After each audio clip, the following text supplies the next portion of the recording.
Welcome to you my all students. आज हम monosaccharides topic पर चर्चा करेंगे।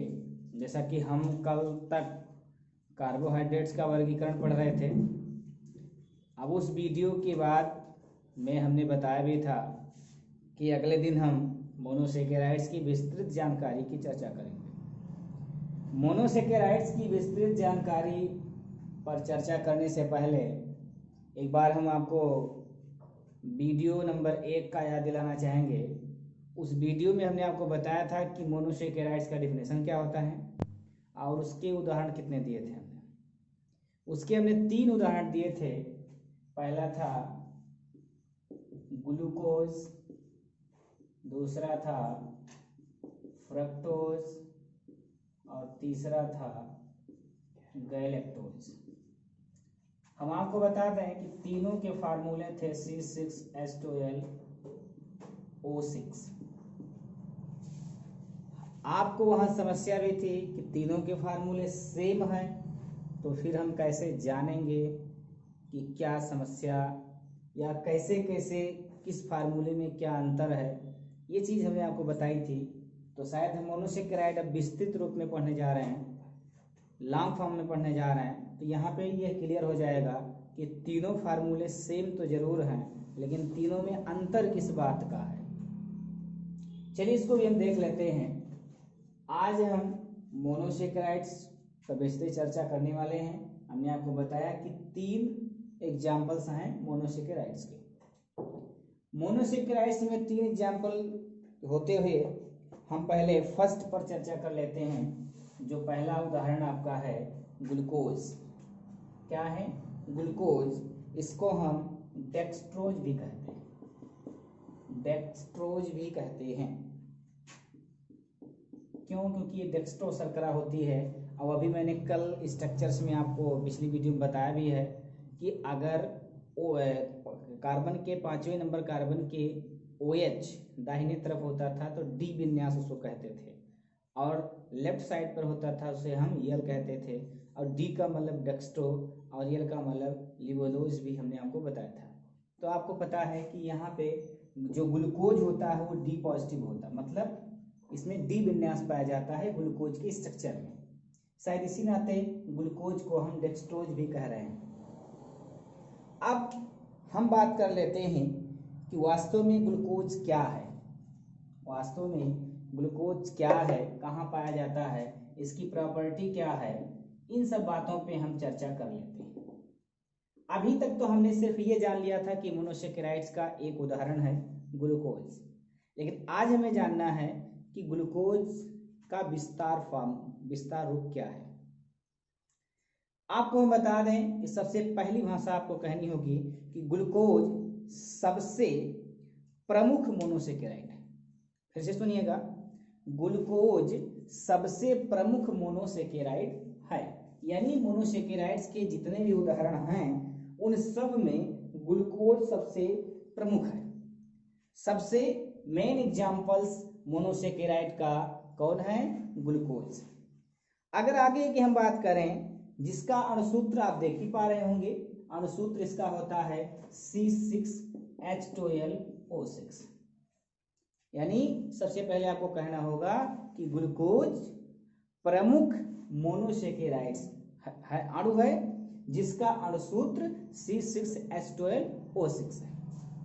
आगे हम बात करते हैं, यह प्रमुख रूप से, अब बात आई कि ग्लूकोज पाया कहाँ जाता है, तो आपको कहना होगा कि ये प्रमुख रूप से पके हुए फल, ध्यान सुनिएगा, पके हुए फल, विशेषकर अंगूर, ग्रेप्स। आप जानते होंगे अंगूर में ये 20 से 30% पाया जाता है। 20 से 30% इसकी मात्रा पके हुए अंगूर में होती है। अब बात आती है कि अंगूर में ही सबसे ज्यादा इसकी मात्रा है। तो एक बात यहाँ पे और है, इसी अंगूर में पाए जाने के कारण, यानी ग्लूकोज का भारी मात्रा में पके हुए अंगूर में पाए जाने के कारण इसे हम अंगूर का शक्कर भी कहते हैं। अंगूर का शक्कर का मतलब होता है, अभी हमने आपको बताया था कल पिछले वीडियो में कि शर्करा, शर्करा कहिए, शक्कर कहिए या शुगर कहिए, बात एक ही है। तो हम इसे यानी ग्लूकोज को अंगूर में अधिक मात्रा पर पाए जाने के कारण इसे हम अंगूर का शक्कर भी कहते हैं, या फिर एक नाम इसका और हो सकता है। अब इसमें देखिए, ग्लूकोज को हम क्या कह सकते हैं, अंगूर का शक्कर या शर्करा, अंगूर की शर्करा कह दें, या फिर इसको हम द्राक्ष शर्करा कहते हैं। क्या कहते हैं, द्राक्ष शर्करा। अब द्राक्ष शर्करा का मतलब कि अंगूर की शर्करा, अंगूर को द्राक्ष भी कहा जाता है। इस बात को आप जान चुके हैं। एक बार पुनः रिपीट करेंगे कि ग्लूकोज के बारे में, ग्लूकोज सबसे प्रमुख मोनोसेकेराइड अणु है, पहली बात। दूसरी बात, इसका अणुसूत्र C6H12O6 है। तीसरी बात, यह प्रमुख रूप से पके हुए अंगूर में पाया जाता है। मात्रा कितनी, 20 से 30%। अगली बात की हम बात करें तो अंगूर में सबसे अधिक मात्रा में ग्लूकोज के पाए जाने के कारण ग्लूकोज को अंगूर का शर्करा या द्राक्ष शर्करा के नाम से भी जानते हैं। चलिए, ये तो बात हुई कि ग्लूकोज हमने चर्चा किया। अब इसकी बात आती है, पहली हेडिंग्स हमारे ग्लूकोज में थी, हमने ग्लूकोज के बारे में थोड़ा बहुत जान लिया। अब दूसरी हेडिंग्स आती है प्रिपरेशन मेथड, मतलब निर्माण विधि।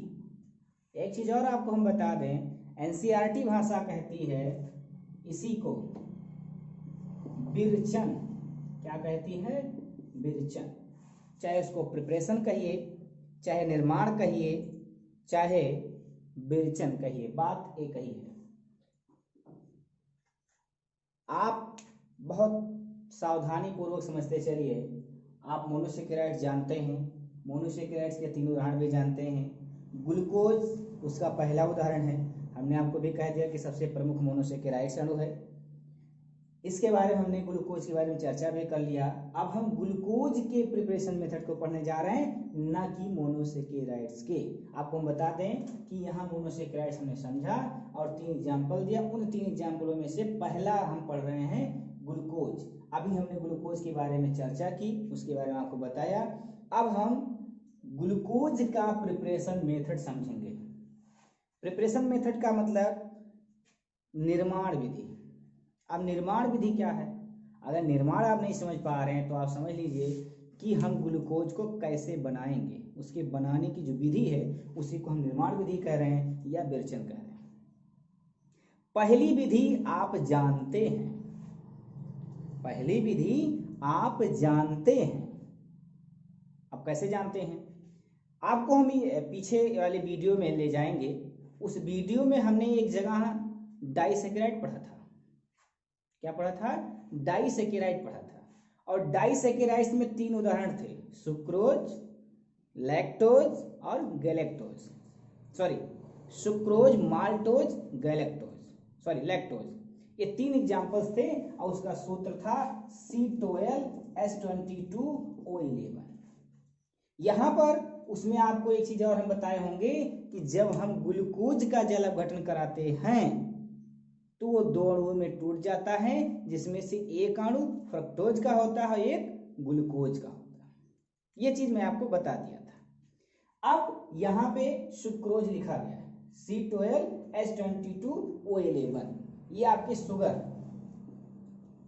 या सुक्रोज कह दीजिए, सुक्रोज का सूत्र है। अगर हम इसका जल अपघटन करा दें, अगर इसमें हम जल अपघटन कराएंगे सुक्रोज का, सुक्रोज के जल अपघटन में हमने आपको बताया था कि एक ग्लूकोज का और एक फ्रक्टोज का अणु मिलेगा। चलिए जल अपघटन करा लेते हैं। ये सुक्रोज हमारे सामने दिया गया है, इसका जल अपघटन कराएंगे तो हमको 2 अणु मिलते हैं, C6H12O6, C6H12O6। एक ग्लूकोज का होता है और एक फ्रक्टोज का होता है। यानी अगर हमें ग्लूकोज का निर्माण करना है, ग्लूकोज का निर्माण करना है तो सबसे सरल और आसान तरीका यह है कि हम सुक्रोज का जल अपघटन करा दें। इसको हम डाइसैकेराइड्स का उदाहरण के तौर पे हम आपको समझाए भी थे, वीडियो नंबर 1 में इसकी चर्चा हम कर चुके हैं। अब इसको आप पहला मेथड मान लीजिए कि पहले सिस्टम में आप समझ गए कि हम ग्लूकोज का निर्माण कैसे करें। ये आपकी प्रयोगशाला विधि है। क्या है? प्रयोगशाला विधि, लेबोरेटरी मेथड है ये। इसको हम लिख लेंगे प्रयोगशाला विधि। देखिए ध्यान दीजिएगा, आपको हम बता दें, किसी भी पदार्थ का, अणु का, परमाणु का अगर हम प्रिपरेशन मेथड पढ़ रहे हैं या कार्बनिक यौगिक का प्रिपरेशन मेथड हम पढ़ रहे हैं तो आपको विशेषता ध्यान होनी चाहिए कि आप कई मेथड जाने या ना जाने, बट 2 मेथड जरूर जाने। पहला लेबोरेटरी मेथड और दूसरा इंडस्ट्रियल मेथड। इंडस्ट्रियल मेथड का मतलब व्यापारिक विधि या औद्योगिक विधि। औद्योगिक विधि का मतलब कि अगर हम उसको बड़े पैमाने में बनाना चाह रहे हैं तो उसको हम व्यापारिक या औद्योगिक, बड़ी सी कंपनी रखेंगे, फैक्ट्री होगी। जैसे हम चीनी अगर घर पे आपको बता दिए कि सुक्रोज बनाना है तो लैब में बनाएंगे तो कहीं ml में मिलेगा, और अगर हम किसी इंडस्ट्रियल में एक कंपनी में बनाएंगे तो बड़ी मात्रा में उसका निर्माण करेंगे। तो यहाँ पर जो हमें ग्लूकोज मिल रहा है वो लैब में बनाया हुआ है, यानी इसकी मात्रा कम है, ये हमारे यूज में नहीं आ सकती है, हम इसका व्यापार नहीं कर सकते। जो ग्लूकोज बना है उसका व्यापार हम नहीं कर सकते क्योंकि ये लेबोरेटरी मेथड या प्रयोगशाला विधि, यानी प्रयोगशाला विधि में आपको पता चल गया कि अगर हमें ग्लूकोज बनाना है तो सुक्रोज का जल अपघटन कराना है। अब दूसरी विधि आई। दूसरी विधि का मतलब आपको बताए भी हैं कि हमें 2 मेथड अनिवार्य रूप से जानना चाहिए, पहला प्रयोगशाला विधि और दूसरा व्यापारिक या औद्योगिक विधि। औद्योगिक विधि की हम चर्चा कर लेते हैं। औद्योगिक विधि तो बहुत ही आसान है, बहुत वेरी सिंपल। फिर हम आपको वीडियो नंबर 2 याद दिलाएंगे। वीडियो नंबर 2 आप देखेंगे तो उसमें हमने पॉलीसेकेराइड्स पे चर्चा किया है। किस पे चर्चा किया है? पॉलीसेकेराइड्स पर। और पॉलीसेकेराइड्स का अणुसूत्र जो हमने बताया था वो कहा था C6H10O5, C6H10O5, और इसको स्टार्च के नाम से भी हमने कहा था। इसका नाम क्या है? स्टार्च। और इसका जो हमने मात्रा लिया था वो N, इसका नंबर हमने आपसे कहा भी गया था कि पॉलीसेकेराइड्स 100 से लेकर 3000 तक हो सकते हैं, इसकी संख्या हमने कुछ उदाहरण लेके समझाया भी था। अब स्टार्च के N अणु हमने ले लिया और इसी में हम N अणु पानी मिला देंगे। N का मतलब यहाँ नंबर अलॉटेड नहीं है, 100 से लेकर 3000 तक आप कोई भी अंक ले लीजिए। ध्यान रहे कि जितना आप इसे लेंगे, जितना आप इसका मानेंगे नंबर, उतना ही आप इसका। अगर यहाँ 100 मान रहे हैं तो यहाँ भी 100 मानना होगा, अगर 200 मान रहे हैं तो यहाँ भी 200 मानना होगा। अब जल अपघटन जब हम करा देंगे तो जल अपघटन के पश्चात हमको मिल जाता है C6H12O6। इसको भी मैं समझा चुका हूँ, एक बार फिर से समझा दे रहे हैं कि यहाँ पे कार्बन की संख्या 6 है और N बार है।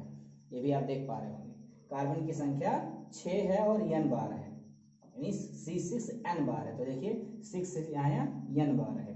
अब यहाँ हमारे पास हाइड्रोजन 10 और यहाँ 2, तो 10 और 2 12, N इसके साथ भी लगा था, इसके भी साथ लगा था, तो N बार H12 हो गया। यहाँ पर ऑक्सीजन की संख्या 5 है, यहाँ पे 1 है, तो 5 और 1 6 हो गया, और N इसके साथ भी है, तो हम N C6H12O6 लिख सकते हैं। अगर हम इन दोनों को जोड़ दें तो आपको यही यौगिक मिलेगा।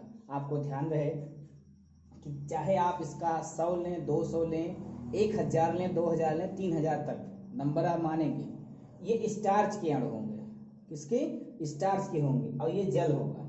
दोनों की क्रिया कराएंगे, जितने भी अणु बनेंगे वो क्या होंगे? ग्लूकोज होंगे। क्यों? क्योंकि स्टार्च ग्लूकोज का बहुलक होता है। और बहुलक हम अभी कुछ पिछली वीडियो में हम चर्चा किए थे कि बहुलक का मतलब होता है किसी एक चीज का बार बार जुड़ करके एक बड़ी चीज का निर्माण हो जाना। जिसके हम एक उदाहरण भी लिए थे जंजीर का, कि छोटी छोटी कड़ियाँ मिल करके बहुत बड़ी जंजीर का निर्माण कर देती, और एक एक ईंटे को रख करके हम बहुत बड़ी बिल्डिंग तैयार कर लेते हैं। यानी जो 40 तल्ले की या 40 फ्लोर की बिल्डिंग बनी, उसमें एक ईंटा, एक एक एक बहुत से ईंटे हुए ना, तो वो बिल्डिंग ईंटों का बहुलक है। उसी तरीके से इसमें जो स्टार्च है, इसमें बहुत सारे अणु किसके होते हैं? ग्लूकोज के। स्टार्च जो है बहुत सारे ग्लूकोज के अणुओं से मिलकर बना होता है। या हम कह सकते हैं कि स्टार्च में सिर्फ और सिर्फ ग्लूकोज के अणु भारी संख्या में उपस्थित होते हैं, और जल घटाने कराने पर वो फिर किस में बदल जाते हैं? ग्लूकोज में। ये हमारा जो मेथड है वो कौन सी विधि है? इंडस्ट्रियल मेथड या औद्योगिक विधि। औद्योगिक विधि। हम उम्मीद करते हैं कि आपको बाई ओरल याद हो गया होगा ये। क्यों? क्योंकि इसको आप हमेशा याद रखिए कि किसी भी पदार्थ का, किसी भी यौगिक का अगर प्रिपरेशन मेथड आपसे पूछा जाता है तो ये अनिवार्य रूप से प्रयोगशाला विधि और औद्योगिक विधि आपको याद होनी चाहिए। और बहुत सारी विधियां हैं, उसको आप रीडिंग करेंगे, विशेषतः इसको आप याद कर लेंगे, इसको आप कंठस्थ कर लीजिए, और जहां भी इसमें समस्या होती है कमेंट में आप पूछ सकते हैं। अब हमने ग्लूकोज के बारे में पढ़ लिया और ग्लूकोज का प्रिपरेशन मेथड पढ़ लिया। उम्मीद करते हैं कि आप समझ गए होंगे। आगे हम बात करते हैं इनकी प्रॉपर्टी की। आप समझ गए होंगे, आप इसको मिटा देंगे। आगे हम बात कर लेते हैं कि ग्लूकोज की प्रॉपर्टी कैसी है। प्रॉपर्टी कैसी है? अभी कल भी हम कुछ चर्चा कर रहे थे प्रॉपर्टी पर। एक टॉपिक आई थी भौतिक गुण या रासायनिक गुण। हम स्टार्च के बारे में या किसी के बारे में चर्चा कर रहे थे, उसको हमने बताया भी था कि भौतिक गुण क्या होते हैं और रासायनिक गुण क्या होते हैं। तो प्रॉपर्टी की अगर हम बात करते हैं, इसका मतलब होता है गुण। प्रॉपर्टी का मतलब होता है गुण। ध्यान रहे, एक प्रॉपर्टी जमीन खरीदना भी होता है, उस प्रॉपर्टी की बात नहीं है। हम ग्लूकोज की प्रॉपर्टी बात कर रहे हैं, जिसके गुण की बात कर रहे हैं। और हमने आपको बताया था कि प्रॉपर्टी दो होती हैं, एक फिजिकल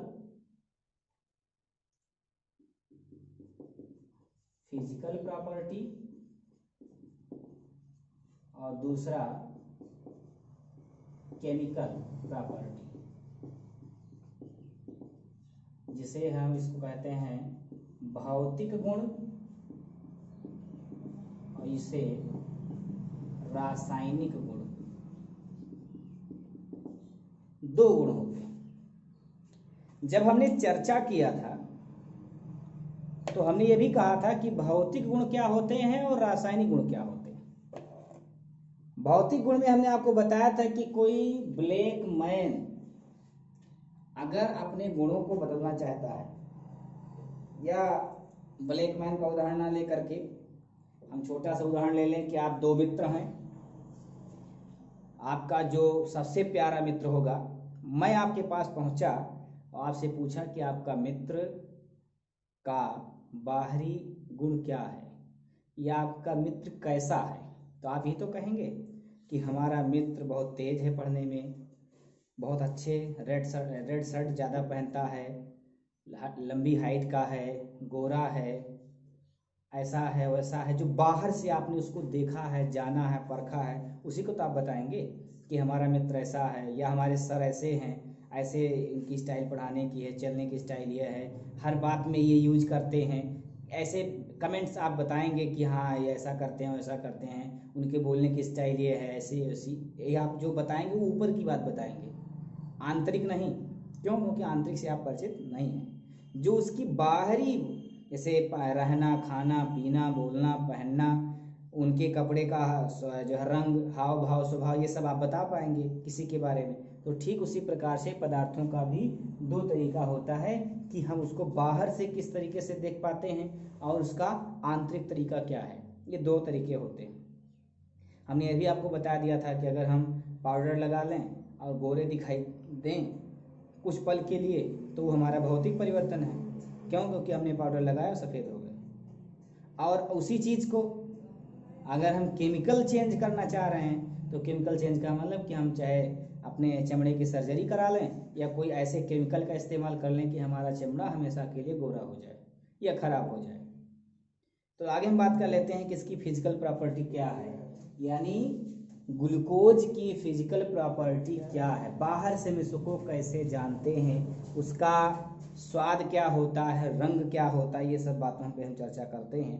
तो पहली बात आपको बता दें कि हम पहले किस पे चर्चा करने जा रहे हैं, फिजिकल प्रॉपर्टी पर। फिजिकल प्रॉपर्टी की अगर पहली बात करें तो ये कहा जाएगा कि ग्लूकोज गंधहीन। गंधहीन का मतलब इसमें कोई स्मेल नहीं है, कोई सुगंध नहीं है।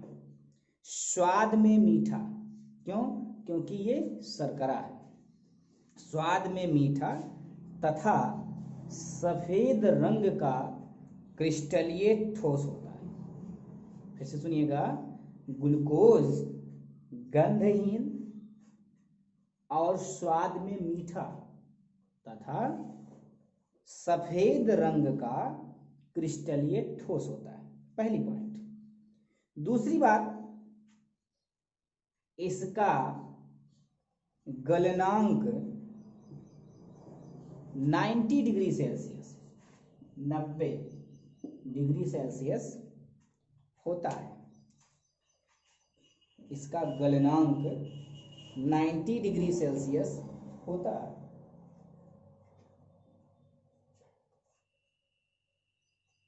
तथा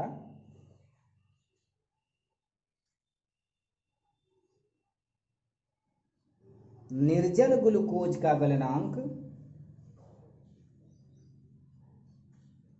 146.6 डिग्री सेल्सियस होता है। चलिए, दूसरी पॉइंट हो गई। अगर हम तीसरी पॉइंट्स की बात करते हैं तो आपको कहना होगा कि ग्लूकोज प्रकाश सक्रिय, ग्लूकोज प्रकाश सक्रिय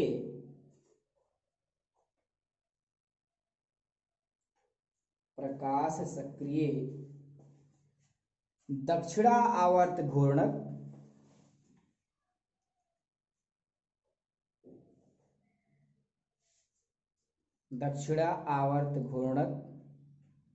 पदार्थ है जो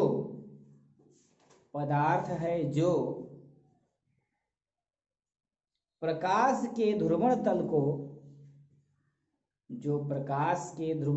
को दाहिनी ओर घुमाता है। हमने आपको बताया था कि दक्षिणावर्त का मतलब जो हमारे घड़ी की सुई की दिशा है वो दक्षिणावर्त है। अगर हम उल्टे दिशा में सुई को घुमाएं तो वो वामावर्त है, को घुमाता है, जिसके कारण इसे डेक्स्ट्रोज कहा जाता है।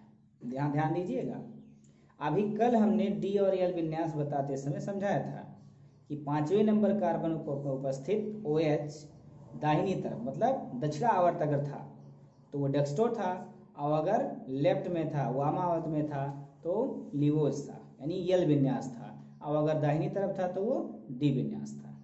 चलिए, हम बात कर लिए किसकी, ग्लूकोज के भौतिक गुण पर हमारी चर्चा हो गई। अब हम अगले टॉपिक पे चर्चा कर लेते हैं जिसका नाम है केमिकल प्रॉपर्टी।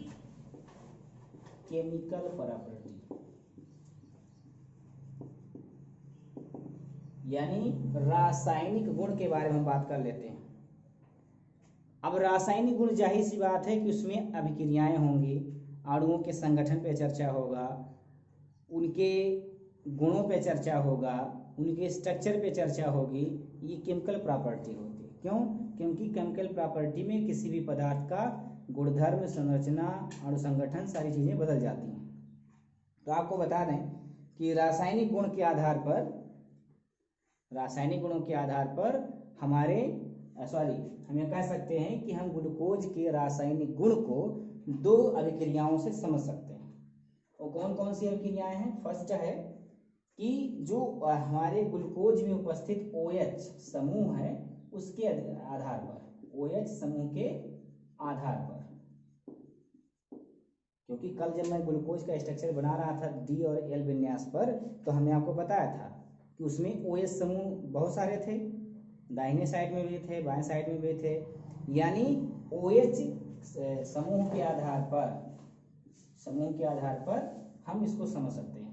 और दूसरा सिंगल बॉन्ड CHO, आपको बताया गया था कि ग्लूकोज के स्ट्रक्चर में, ओपन चेन स्ट्रक्चर में फर्स्ट नंबर कार्बन पर एल्डिहाइड समूह उपस्थित होता है, यानी इस समूह के आधार पर। अब दो आधार पर हम समझ सकते हैं किसे? ग्लूकोज के रासायनिक गुण को। तो चलिए पहली चर्चा हम कर लेते हैं कि OH समूह के आधार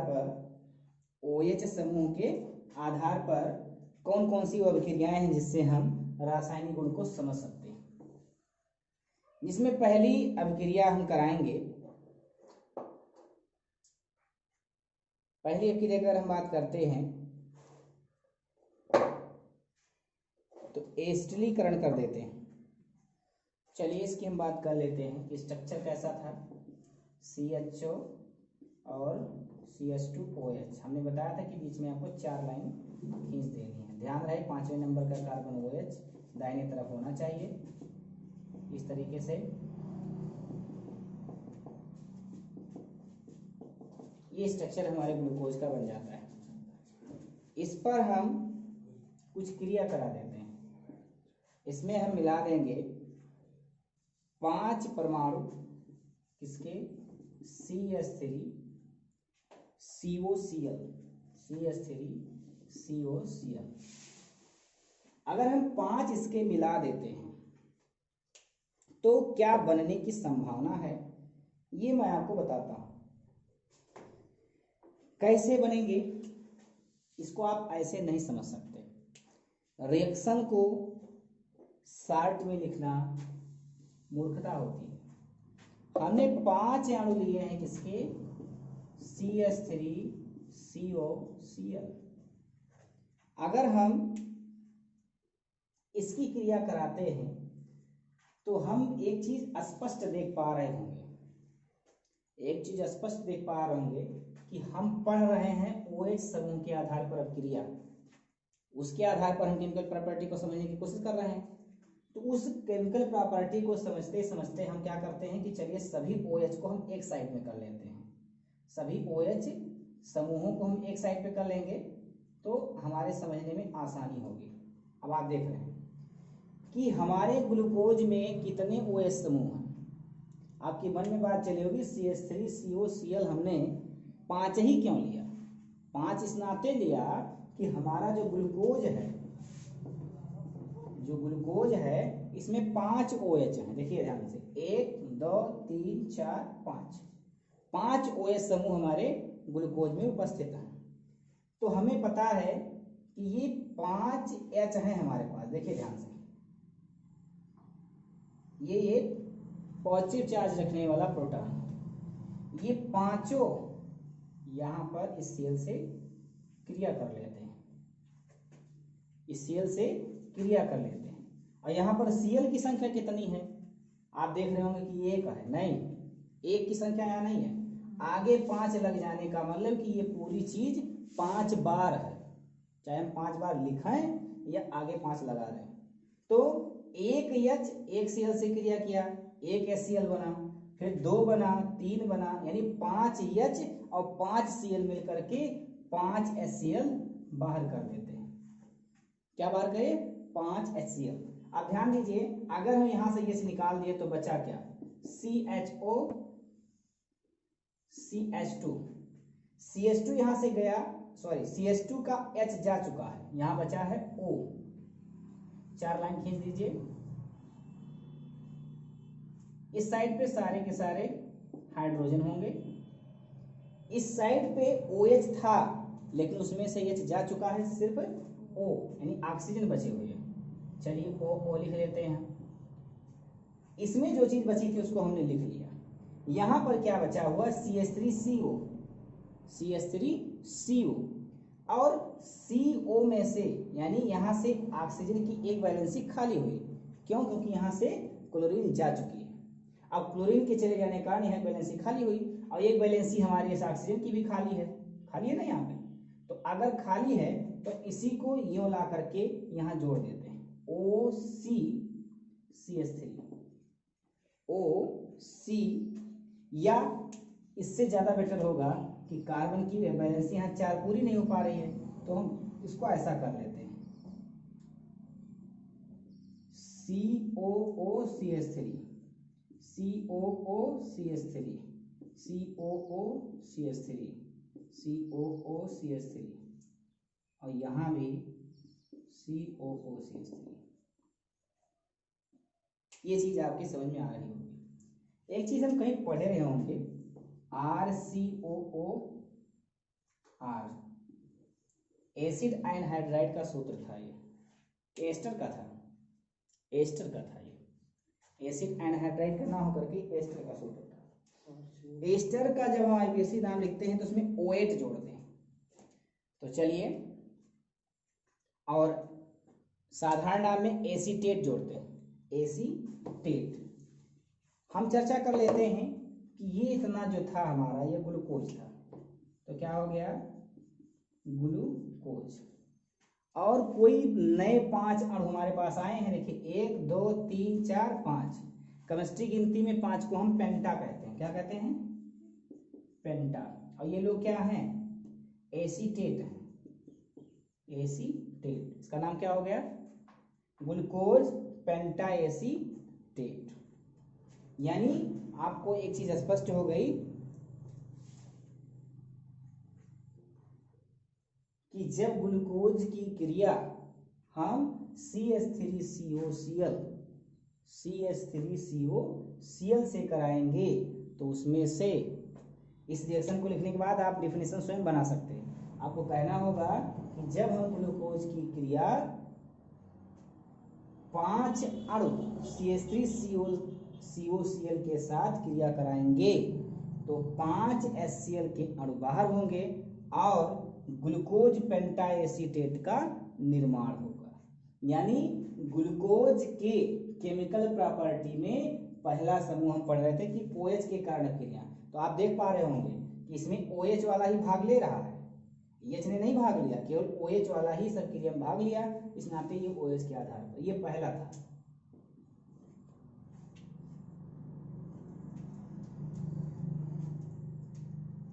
अब ये आप अगर समझ गए हो तो इसको मिटा देते हैं। आगे हम, ये तो इसके कारण पहली अभिक्रिया थी। दूसरी अभिक्रिया आपको अगर समझाना चाहें तो PCl5 के साथ क्रिया, दूसरी क्रिया हम किसके साथ कराएंगे? PCl5 के साथ अभिक्रिया। किसकी अभिक्रिया? ग्लूकोज। फिर से ग्लूकोज का स्ट्रक्चर हम बना लेते हैं। OH ही भाग लेगा, इस नाते हम सारे OH को एक साथ रखते हैं। OH OH OH OH H H H H। इसकी क्रिया किससे करानी है? PCl5 से। फास्फोरस पेंटाक्लोराइड, फास्फोरस P संकेत होता है फास्फोरस का, और 5 मीन्स पेंटा, C मीन्स क्लोरीन। तो फास्फोरस पेंटाक्लोराइड से क्रिया हमको करानी है, किसकी? ग्लूकोज की। अब भी आपके दिमाग में वही बात चल रही होगी जो अभी हमने बताया था, वही आपके भी मन में चल रहा होगा। अगर हम इसकी क्रिया करा देते हैं तो 5 HCl तो बनेगा ही। यहाँ 5 Cl है हमारे पास, 5 Cl है, 5 हाइड्रोजन, निकल जाएगा 5 HCl। या यहाँ चलिए हम लिख देते हैं 5 HCl। अब यहाँ पर फास्फोरस बचा है और सब के सब जितने भी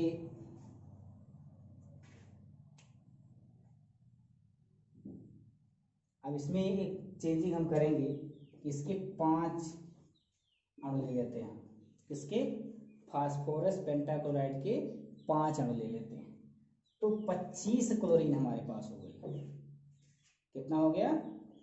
25 क्लोरीन हमारे पास उपलब्ध हो गई, जिसमें से 5 HCl निकल गया है। अब अगर यहाँ के 5 H और यहाँ से 5 Cl 5 HCl निकल गए, तो यहाँ बचा हुआ है CHO CH2O, यहाँ सब O O O H H H H, यानी इस साइड का पूरा हाइड्रोजन बचा हुआ और इस साइड में सिर्फ ऑक्सीजन बचे हुए हैं, हाइड्रोजन जा चुके हैं। अब हम कुछ ढूंढते हैं कि क्या कुछ हमें मिल सकता है। अगर नहीं मिल सकता तो कोशिश करके देख लेते हैं। हम क्या करते हैं कि सारे के सारे ऑक्सीजनों को हम हटा देते हैं, हटा देंगे। हटाने के बाद आप देख पा रहे होंगे कि हमारे 5 ऑक्सीजन यहाँ से निकले हैं, यहाँ से, और 5 वैलेंसियाँ खाली हैं, तो सबके जगह पर हम Cl Cl Cl Cl Cl जोड़ दिया। अब कुछ चीजें हमारे पास बच रही हैं। यहाँ का सब कुछ जा चुका है, यानी क्रिया कर चुका है। यहाँ पर मेरे पास 5 फास्फोरस बचे हुए हैं, 5 फास्फोरस बचे हुए हैं, 5 ऑक्सीजन बचा हुआ है। आपको ध्यान होना चाहिए। अब Cl की संख्या भी हम देख लेते हैं। 5 क्लोरीन यहाँ खर्च हुई, 5 यहाँ 10, और हमारे पास टोटल 25 है। 10 ही खत्म हुआ, 15 अभी हमारे पास है, 15 क्लोरीन है। इतनी चीजें हमारे पास उपलब्ध हैं। बेस्ट चीजों को हम लिखने की कोशिश करते हैं। अगर हम इसको ऐसा सेट कर दें POCl3, ये चीज आप सुने होंगे, POCl3। अब इसकी संख्या 5, इसकी 5, इसका 15 करना था मुझे, तो अगर हम आगे 5 लगा देते हैं, POCl3 ये एक यौगिक है, ये एक यौगिक है। क्लियर? यानी 5 अणु POCl3 के बन गए। अब आप मिला लीजिए कि 5 फास्फोरस हैं, बिल्कुल है, क्योंकि आगे 5 लगा है, तो 5 फास्फोरस हो गया। 5 ऑक्सीजन भी हमारे पास है, देखिए, और 15 Cl रखना था, तो देखिए 5 गुणे 3 करेंगे तो 15 Cl हो गया। हमारा रिएक्शन भी कंप्लीट हो गया। जो प्रोडक्ट हमारा बना है उसको हम नाम देते हैं पेंटाक्लोराइड। आपको एक चीज ध्यान होगा, जब हम कोऑर्डिनेशन कंपाउंड का IPAC नाम लिखेंगे तो ये Cl जो हैं ये प्रतिस्थापी होते हैं, और प्रतिस्थापियों का नाम IPAC में सबसे पहले लिखा जाता है। इसी नाते हम क्लोरीन का नाम सबसे पहले लिखेंगे। अभी जो लिखे थे ग्लूकोज पहले लिखे थे, लेकिन इस बार यहाँ प्रतिस्थापी हैं Cl, तो ये लिखेंगे कितने क्लोरीन हैं? 5। 5 मतलब पेंटा, और क्लोरीन को कहते हैं क्लोराइड ग्लूकोज, यानी पेंटाक्लोराइड ग्लूकोज हमारा मेन यौगिक बना है। और जो बाहर हुए हैं वो हाइड्रोक्लोरिक एसिड, यानी 5 अणु HCl के और 5 POCl3 के, ये सह उत्पाद हैं। प्रमुख उत्पाद हमारा ये है, क्या? Pentachloride glucose. इसे भी शायद आप समझ गए होंगे। अब केमिकल प्रॉपर्टी में बहुत सारी चीजें हैं। PCl5 पे हमने चर्चा कर लिया। मेटालिक हाइड्रोक्साइड के साथ क्रिया कराएंगे, और टालेन अभिकर्मक के साथ क्रिया कराएंगे, HCl के साथ क्रिया कराएंगे, रिडक्शन भी करा देंगे, और रिडक्शन के साथ साथ हाइड्रोक्साइड अमोनियम क्लोराइड के साथ है, कार्बोहाइड्रोजेट के साथ है, फेनिल हाइड्रोजीन के साथ है, रिडक्शन है, फेहलिंग सॉल्यूशन है, ऑक्सीडेशन है, निर्जलीकरण है, बहुत सारी अभिक्रियाएं इसमें हैं। फिर भी बहुत लंबी जानकारी ना करते हुए हम दो अभिक्रिया समझ लिए हैं सिंगल बॉन्ड OH समूह के आधार पर। अब अगला हम समझ लेते हैं सेकेंड वाला CHO समूह की अभिक्रियाएं। केमिकल प्रॉपर्टी हमने आपको बताया था कि हम ग्लूकोज की केमिकल प्रॉपर्टी को कई रिएक्शनों के माध्यम से जान सकते हैं, जिसमें पहला था OH समूह के अभिक्रियाओं के आधार पर, दूसरा था CHO समूह के आधार पर। तो CHO समूह की अगर हम बात कर लेते हैं तो इसे मिटा देते हैं। और दूसरी बात आती है OH समूह के आधार पर हमने दो रिएक्शन बताया, और भी रिएक्शन जो आपको समझ में नहीं आते कमेंट बॉक्स में आप पूछ सकते हैं। बहुत सारे रिएक्शन हैं, समय का अभाव होने के कारण वीडियो लंबी हो जाएगी, इसमें आते हैं थोड़ा सा CHO समूह की अभिक्रियाओं को बात करते हैं इसके आधार पर। तो आपको पता है कि ग्लूकोज का फार्मूला यही होता है, अभी कल हमने आपको बताया भी था।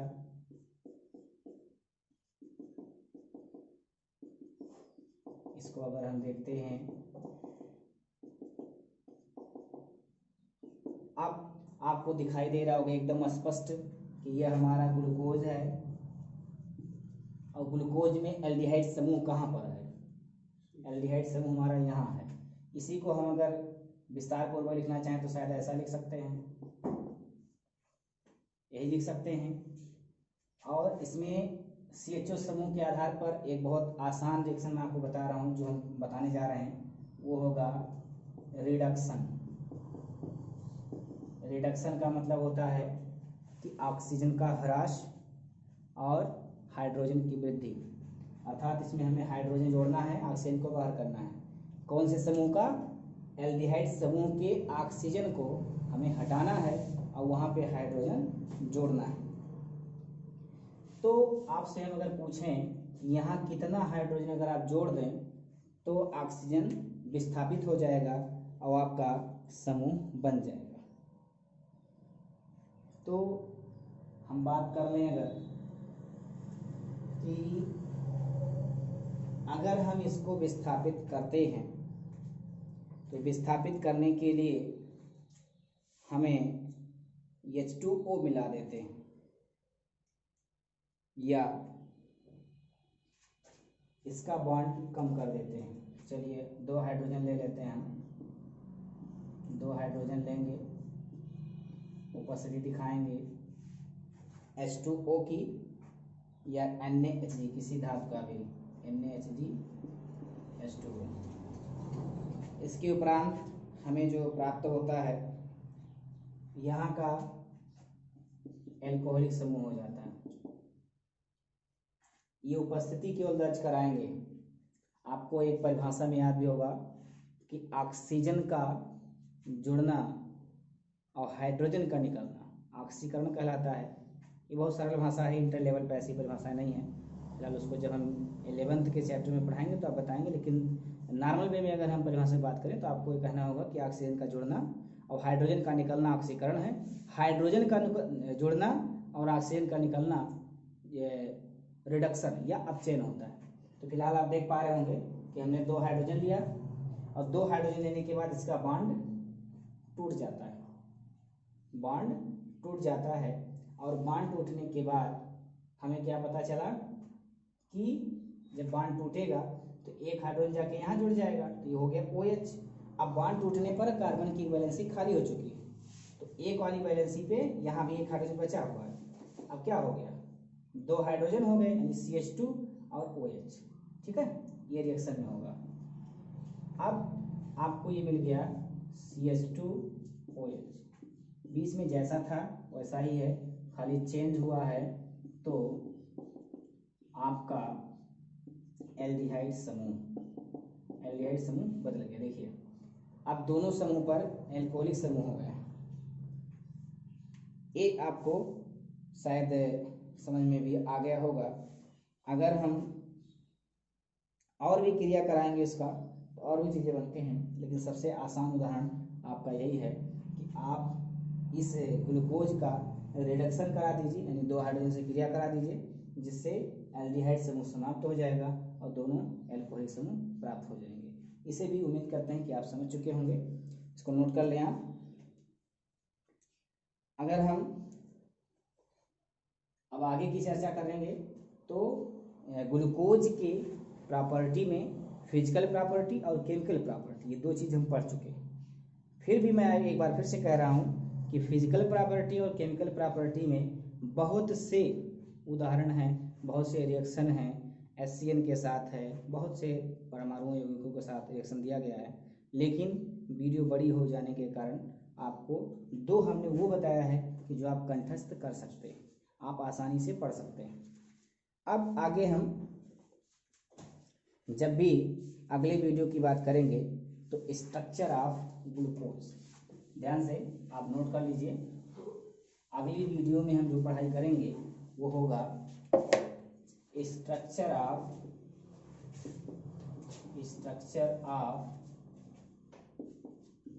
ग्लूकोज, यही हमारी अगली टॉपिक होगी।